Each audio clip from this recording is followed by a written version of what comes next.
are part of the show. So if you are watching this, whether right now or later, hit the like button, hit the hearts, and drop your comment in the chat, as we want you to be a part of the show. Let's get this party.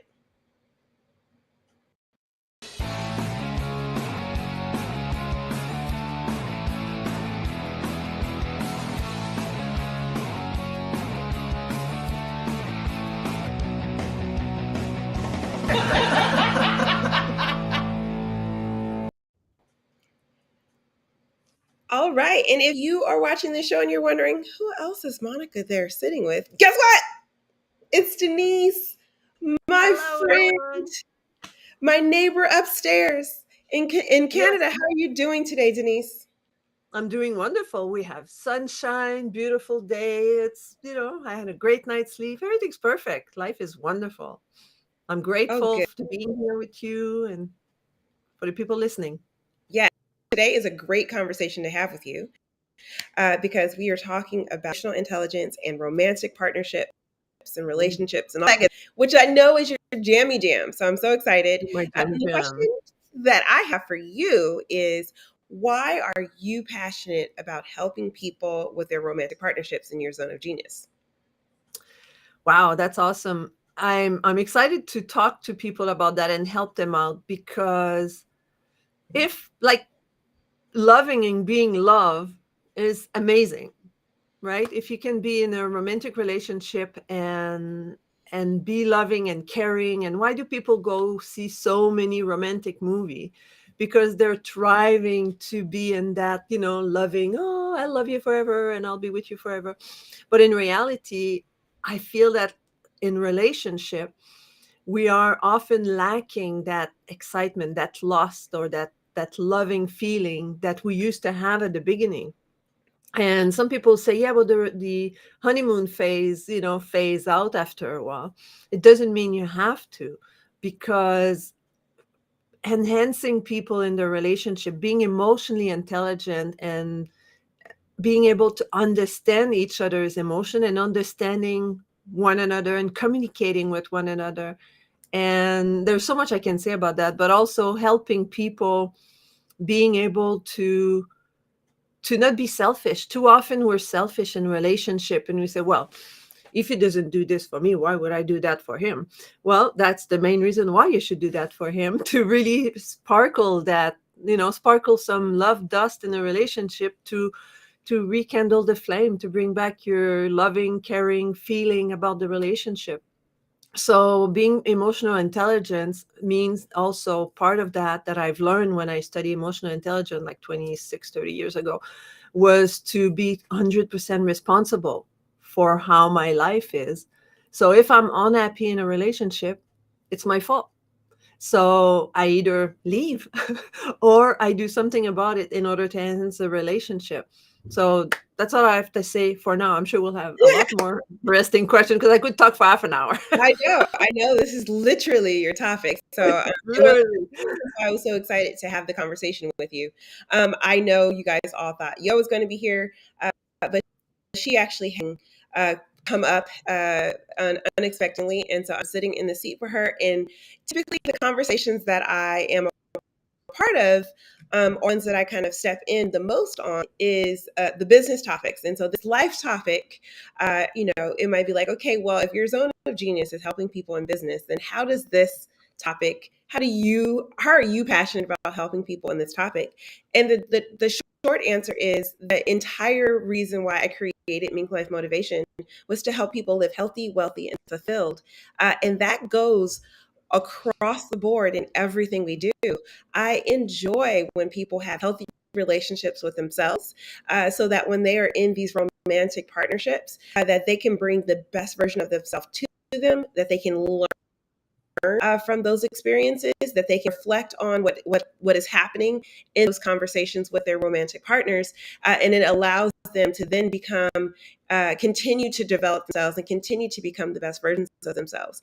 I love helping people understand what wealth looks like, not just in dollars, but in experiences in the world, and being able to enjoy life to its fullest. And that a lot of times comes with romantic relationships.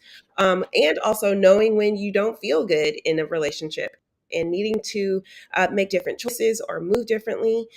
So I enjoy really helping people understand that. Most of all, I enjoy helping people be fulfilled in those relationships and being able to, like fully immerse themselves in the glory that is love, right? That like bathing of that unconditional love and what that looks like. And so many of us are walking this earth not understanding what unconditional love looks like because we can't even love ourselves unconditionally. And so this conversation today, I am passionate about having with Denise because this is going to be a doozy. So buckle up. But in the process, if you Yes. don't forget, you are part of this conversation too. So chime in Comment in the chat. and also hit that like button so we know that you're there and that you are digging this conversation we're having. So let's get motivated. All right, let's focus on today's topic, which is romantic partnership. And I want to ask you, Denise, why is emotional intimacy, right? Because when we think, everyone thinks intimacy is sex, but it's actually about that emotional connection, right? So Mm-hmm. why is emotional intimacy important for professionals to thrive in business? Thank you for that question. And emotional intimacy is really important because nowadays it's not like when my parents were together years ago, where often the mom would stay at home and then the dad would go to work, and that was their role, right? The mom was a full-time mom, the dad was a full-time working, and they they were both having their task, and that was it. But nowadays a lot of couples, even with children, both are working, and I found that having an emotional intimacy in order to thrive in business, you really need to connect and share tasks.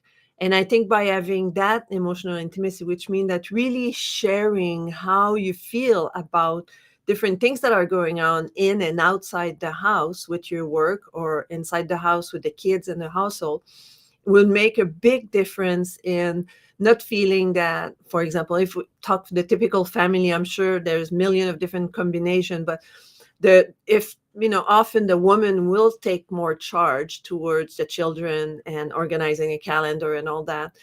I've met more of them, let's put it this way, than I've met men that are taking charge. But if you're able to have that, sharing your feelings, sharing your needs, if you feel that it's too much, being able to feel comfortable to say, hey, I need some help here, I would like to get some support from you in those areas. And same for the husband, he might have needs that the partner don't see or associate, but if you don't express them, if you don't build that, able to talk about anything with your partner, often I feel that couples, they say, oh, I could never tell him that, no, I could never tell her that.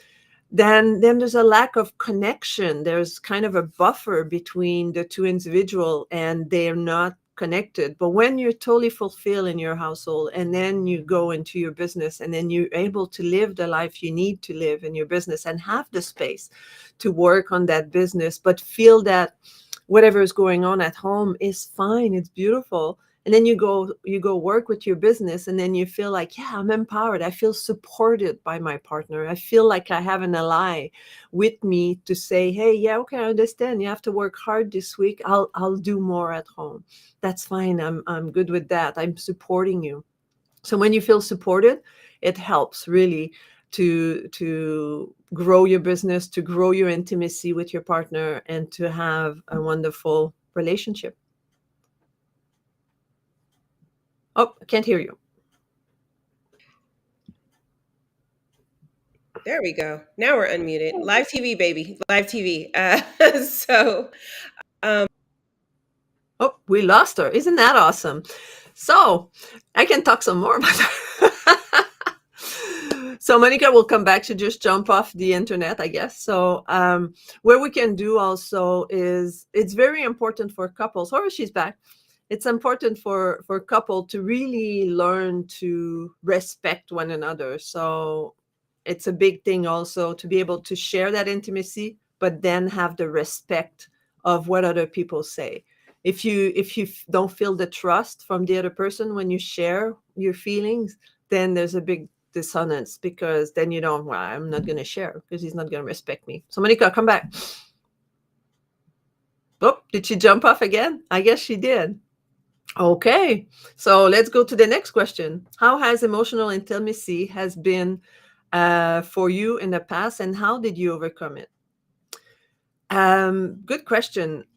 I felt like one of my latest relationship was with someone with whom I could not really share my emotional intimacy.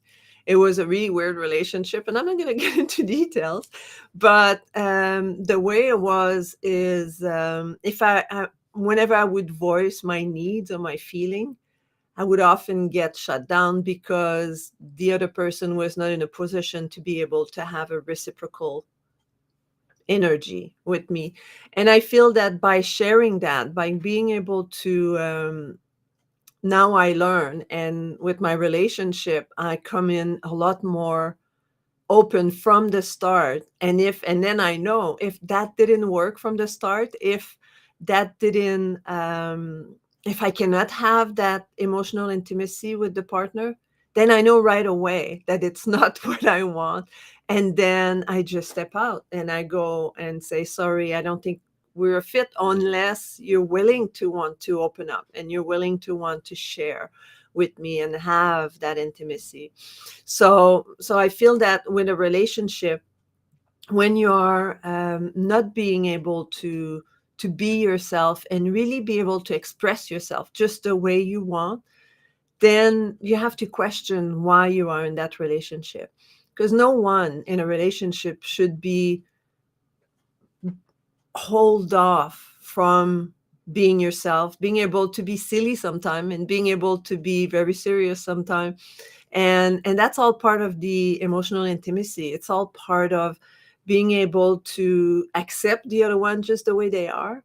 And that's the person you want to spend your life with. So if you can't accept that, then you have to reconsider. And too often people think, as they move into a relationship and continue on, oh, he's going to change, she's going to change. I can't help them change the way I want. And by experience, no, that doesn't work very well. People are the way they are. They might choose to change, but you cannot expect them to be somebody else than the person you've met. So it's really important to really have that consideration. So what about networking? Who should you ask for help when you are trying to solve problem with romantic relationship? Me. But often people, they talk. If it's a woman, she would very easily talk to their girlfriend, and they would easily like share, open their heart and say, oh, blah blah blah, my husband, my boyfriend, whatever. But I found that men don't always have that outcome, that outlet where they can go and share with other guys, because guys are not supposed to have like soft feeling, right? So I think for a man to be able to share their feeling, maybe, well, find a coach, maybe ask me, but also you could find a woman that is not your partner, and be able to share those problems that you try to solve, because it's important to, and also increase that communication path with your partner. I've studied a lot, like the 5 love language, and often I found that when there are dissonance, I have the word in my head, but it doesn't come out. So misalignment with your partner, I found that a lot of time we don't really understand their love language. And what are love language? Love language are when your partner would, for example, for me, I like quality time. I like to spend time with someone that, for example, let's do gardening together. Let's go for a walk together. Let's go for a drive together. Let's go have a bite to eat together. Let's let's do some home project together. Let's go. I used to have a motorcycle and I sold it because I had nobody to ride a motorcycle with me. So, but I would go anytime somebody would say, hey, let's go, like do things together. That's my love language. So anytime someone would bring back, like, do something with me, that would work. So what is your love language? It might be receiving gift, it might be all that. So when you talk your love language, when you talk the partner love language, and increase filling up their love tank, that would help you also resolve problem, because often problems are led because the other person is not being seen or understood. So increase the communication with your partner, and also work out, if you can't find anyone to talk to, look for an expert in relationship, maybe a counselor or a coach, and they can help you too. Welcome back, Monica. Hey, had a little bit of an internet blackout I there. was here blabbling away. I told you I could talk for half an hour. Yeah, Thanks for you giving me totally the space. talked for It's half an hour. awesome.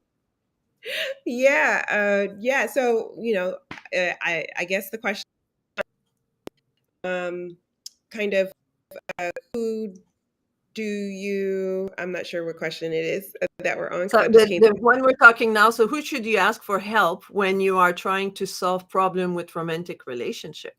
Yes. So I would honestly say there's so obviously Denise is someone that you want to talk to. I have been into an intimate. I've seen an intimate side of what she does with couples, and I know that she to walk through doing work, right? While you're working on your relationship. And so I would definitely say Denise is someone that you should go to for that. What I would also say is that anytime you're getting support in talking about your relationship with people, realize that the only thing you can do is react differently. You can't change the other person.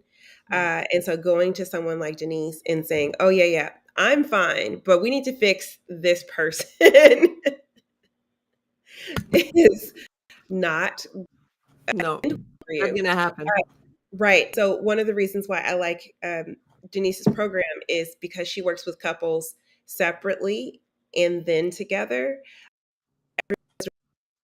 There's, the beautiful part about finding your soulmate, right, or finding someone and being in a relationship with them is it is a direct reflection of how you are being perceived in the world, right? Hmm. And so although a lot of times we will look in the mirror and we'll just want to change the mirror, the reality is that that mirror is only reflecting back who Yeah, we are showing up as in that moment. And so those people like Denise who actually work with the couple separately and together, as opposed to just kind of coming in and doing the counseling together, is it allows you to do the gym work that you have to do in order for that reflection in the mirror to yeah, look better. yeah, Right? yeah, If you don't want to look fat, if you don't want to look fat on the side, and there, you gotta actually do the gym work by yourself. So when you look in that mirror, it looks like how you want to look. And I love the Facebook user saying communication is the key. We are not mind readers, and speaking out our thoughts and feelings is the only way we're going to be understood. And it's so absolutely. true. So, you know, that's my long answer to the very short question of who should you ask for help.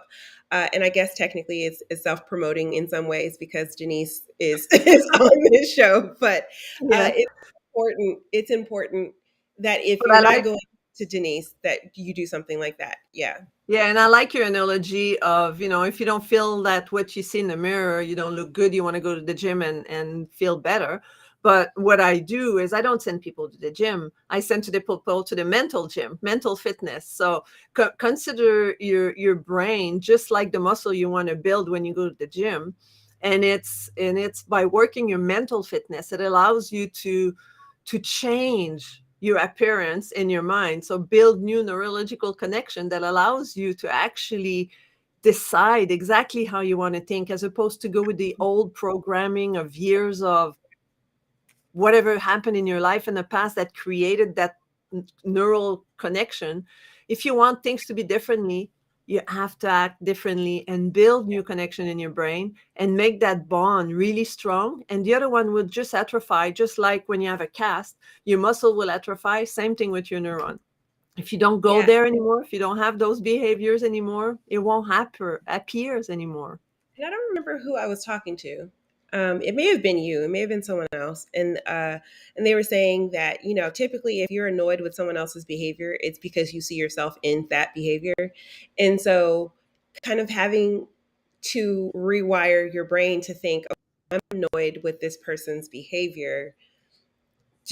Am I just annoyed with me when I show up that way too is Mm-hmm. is hard. It's super hard to kind of start thinking Yeah. that way. And when Yeah. someone does something, not to immediately be like, "Oh my god, they're so annoying," but to be like, "Okay, wait a minute.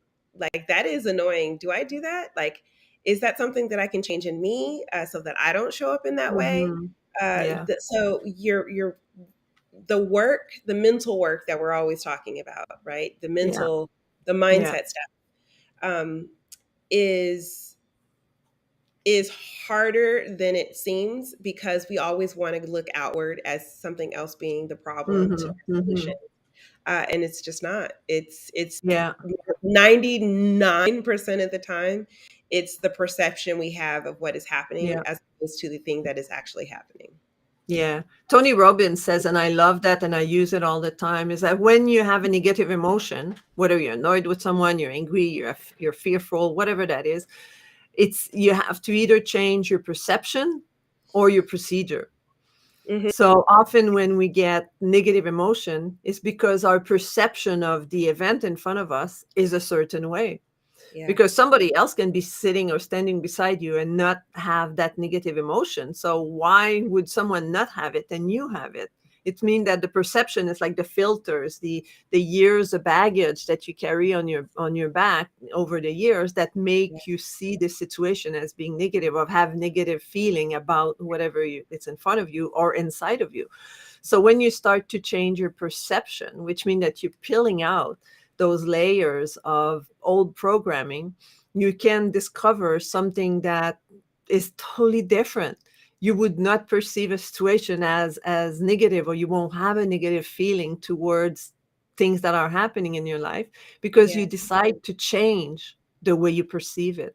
And the procedure is, maybe you go the wrong way about approaching people. Like if you go in a networking event, live networking event, and you haven't done that in 3 years, and then you walk in and people are conversing between one another, and you bunch in and say, "Hey guys, what are you doing? What's going on?" It's like, and then they kind of look at you weird and they say, "Oh, I'm sorry, we're just in the middle of conversation." Your procedure, and then you feel rejected and you feel like nobody loves you. Well, the Yeah. procedure might be not the right one. So maybe, Right. like, act differently, do different things, and your perception is not the problem, is the procedure. You don't go the right way about the event. So I love those two, like procedure and Yeah. perception.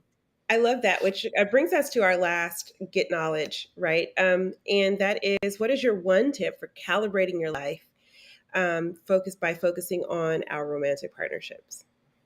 Hmm. Well, the one tip is, and I talk a lot about that. I have a talk that is the 3 level of relationship. And in the 3 level of relationship, there's the I, which is me, the I is you. The we, which is the relationship with you and your partner, your loved one, your close person, if you have kids, with your kids or close family, and the they, which is everyone around them. But the key element is that the I, the first one, is the most important, because you're in all those 3 levels. You are in your close relationship and you are interacting in the world. So the best way to have calibrate your life by focusing on romantic partnership is to really find who you are, what you like, and take care of yourself. Like because if you deplete yourself all the time, some people are giver and they're doormats, right? They get stepped on all the time and they give themselves incredibly, without, and then they feel depleted, they feel lonely, they feel left out.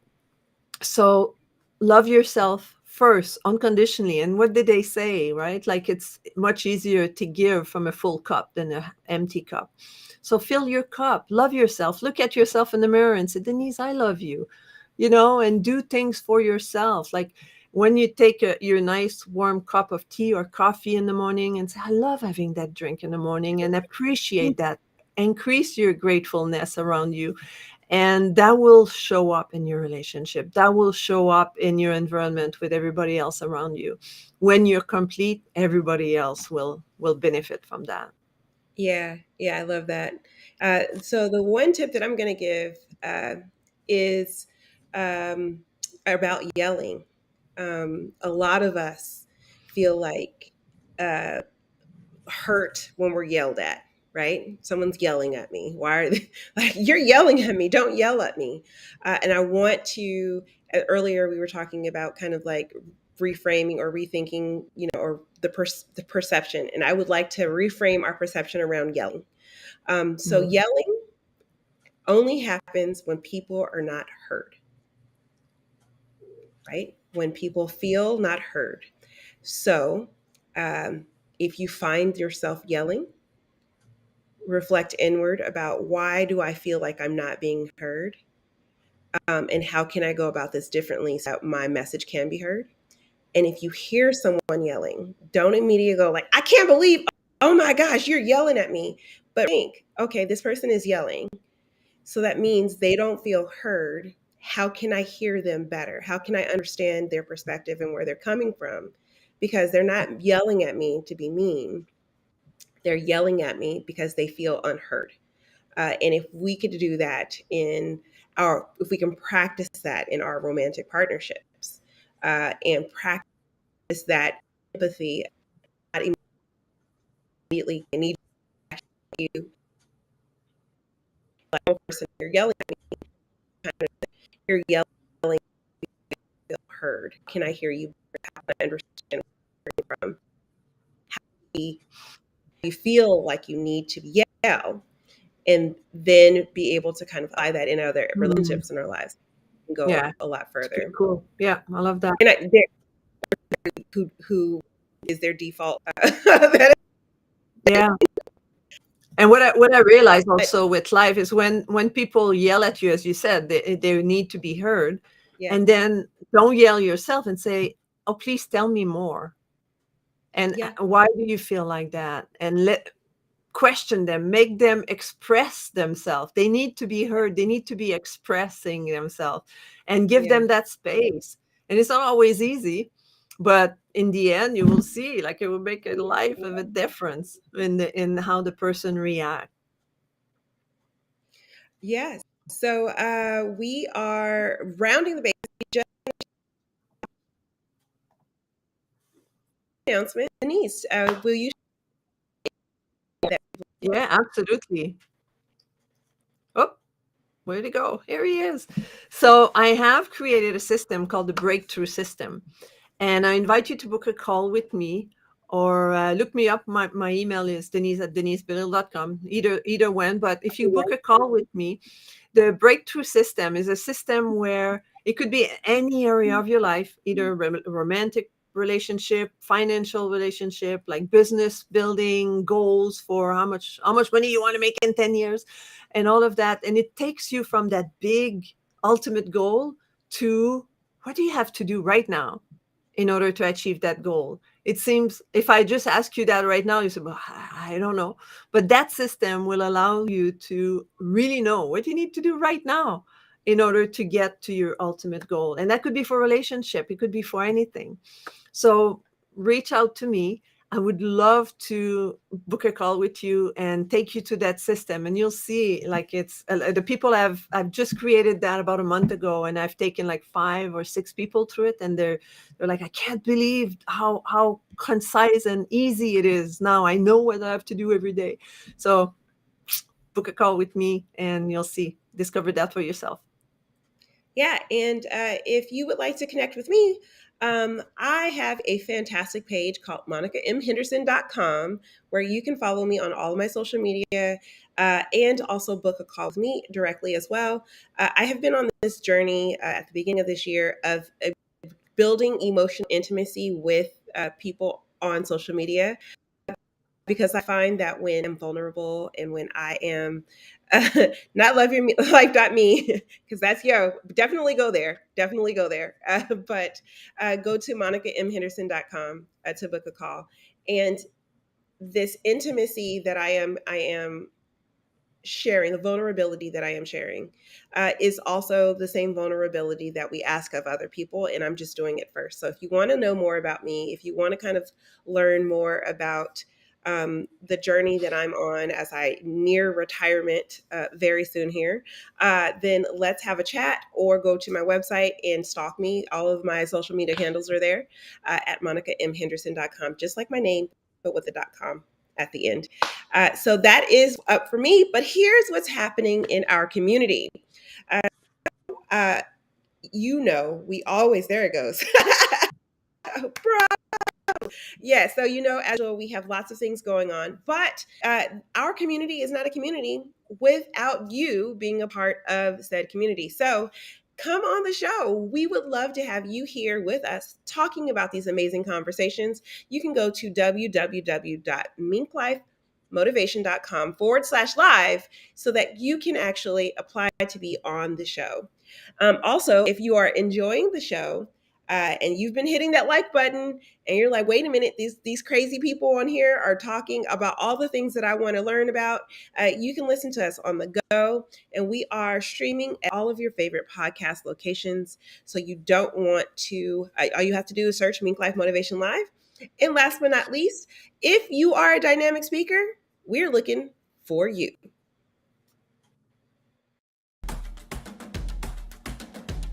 Calling all dynamic speakers. So many people are struggling.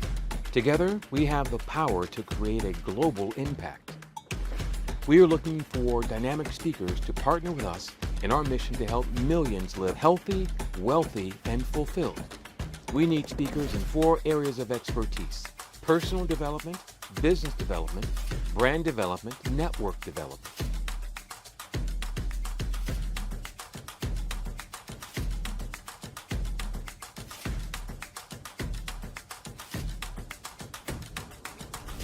Apply today at www.nextglobalvirtualconference.com. Yes, All right. conference. Gonna be exciting. I know. I'm so excited. We have so many great speakers already. We are especially looking for life coaches, right, Denise? And Yep. we're also looking for branders. So if you are a marketing expert or a life coach, we need to talk to you. So go to that link and sign up to be a speaker on the conference. Thank you so much, Denise, for holding it down for me when the internet kicked me out. I told Always. you I could talk for the whole half an hour. And the little bit of the conversation that I got to enjoy with you today was awesome. So thank you so much. And we'll see you all next time. Actually, tomorrow I will be your host and we will be maximizing your business through leadership. See you tomorrow. Bye. Bye.